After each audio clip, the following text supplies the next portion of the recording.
কলিয়াবৰত উদ্ধাৰ ৬০ ঊৰ্ধৰ এগৰাকী বৃদ্ধা ইছলামলম্বী লোক। লোকজনক কোন কিয় ক'ৰ পৰা আহিছে বুলি আৰক্ষীয়ে প্ৰশ্ন কৰিছে যদিও এটাও বাক্য উলিয়াব পৰা নাই বৃদ্ধজনৰ মুখৰ পৰা। বৃদ্ধ লোকজন বোবা বুলি সন্দেহ প্ৰকাশ কৰিছে স্থানীয় ৰাইজৰ লগতে চুলুং আৰক্ষীয়ে। চুলুং আৰক্ষীয়ে পিছত বৃদ্ধ লোকজনক নগাঁৱৰ ননৈ ৰাঙলীস্থিত অল্ড এজ হোম নামৰ বৃদ্ধাশ্ৰমত থৈ আহে।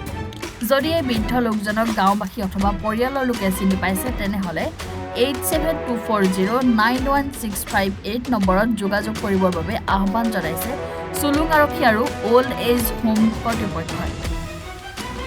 কলিয়াবৰৰ পৰা নেকিবুৰ ৰহমানৰ ৰিপৰ্ট, এনি ভাৰত 24।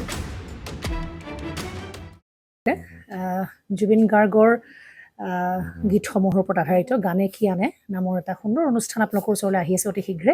অহা 15 আগষ্টৰ পৰা ধেমাজিৰ পৰা প্ৰথম অডিশ্যন আৰম্ভ হ'ব আৰু সেই অডিশ্যনৰ যোগেদি বিভিন্ন কণ্ঠশিল্পীসকলে যিসকলে এই অনুষ্ঠানত যোগদান কৰিব বিচাৰে তেওঁলোকে এই অডিশ্যনৰ যোগেদি আগবাঢ়ি আহক আৰু জুবিন গাৰ্গৰ বহুত ভাল লগা গান আমি সদায় শুনি আহোঁ আৰু আপোনালোকৰ যদি ভাল লগা গান থাকে জুবিন গাৰ্গৰ আপোনালোকে গাই ভাল পায় তেন্তে অডিশ্যনত যোগদান কৰক। মোৰ ফালৰ পৰা আন্তৰিক শুভকামনা থাকিল এই সম্পূৰ্ণ অনুষ্ঠানটোলৈ।